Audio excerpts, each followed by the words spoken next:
And tomorrow, why don't you tell us about the bill while we invite up our elected representatives. Hello, gentlemen. Chair Wagner, members of the committee, House Bill 2892 permits an Oregon student to wear military dress uniforms at graduation ceremony if the student has completed basic training, is an active member in the branch of the U.S. Armed Forces, and has qualified to receive a diploma or alternative certificate. Declares emergency effective on passage, no fiscal or revenue impact. Well, good afternoon. Who would like to begin? Thank you. Thank you, Chair Wagner, Vice Chair Thompson, honorable members of the committee. I'm Daniel Bonham from House District 59, which is the western half of Wasco, all of Jefferson, all of Wheeler, and northern Deschutes County, and it also incorporates the Confederated Tribes of the Warm Springs lands as well. And this bill was a fascinating one for me.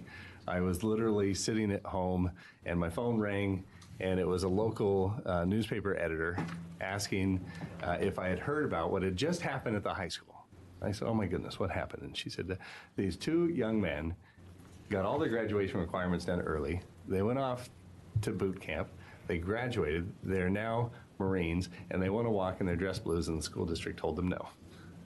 So I said, okay, well, let me reach out to the school and talk to them about it. So reached out to the school, and we communicated back and forth. And although there are exceptions to what they allow for cultural exceptions and other exceptions for graduation, there was no exception for the military. And so we ended up negotiating a deal.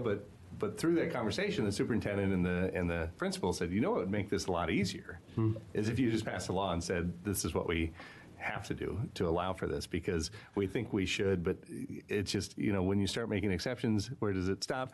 And I said, well, these young men are volunteering to potentially sacrifice their lives on behalf of the great nation of ours. I think this deserves or warrants this exception. So anyway, I went to my staff, and Dylan Amo, who works for me in this legislative capacity, found a law down in California that said, hey, we can do this. And so we mirrored that language and put it forward to the group, and believe this would be a great thing for us to honor these young individuals that have done not only everything that they need to do to graduate from high school, but have completed basic training too. So, okay. Thank you, sir. Yep. I will defer to my chair. Yeah, we're open on, we've had members coming in and out, so we're open on House Bill 2892. And Representative, are you here on that bill as well? Yes. Okay. Yes, Okay. I'm here for that one and another the next one. Okay, good. Bottom line is the committee thinks that it's very important for folks who... Oh, can you identify yourself for the record too? Paul Evans, Record House District 20, Monmouth Independence, West Salem, South Salem. Chair Wagner, this is the first time I've been able to appear before you. It's nice to see you in that position. Nice to see you as well. The bill, as I'm sure has been explained very eloquently earlier, only affects a small group of people, but for those that it affects, it is an important thing. And in this age where so few people are actually serving, and we are asking so much of our military families, I think that this change is both important for the message it sends to everybody that gets to see somebody wearing the uniform in that particular situation, as well as the families that are probably a little bit scared as well as proud seeing a person at that age enter into that commitment. So I just truly appreciate support for this bill. Our committee saw it as a very important thing to get accomplished, and appreciate consideration. Thank you for your testimony. Representative. Chair Wagner, Senator Gelser.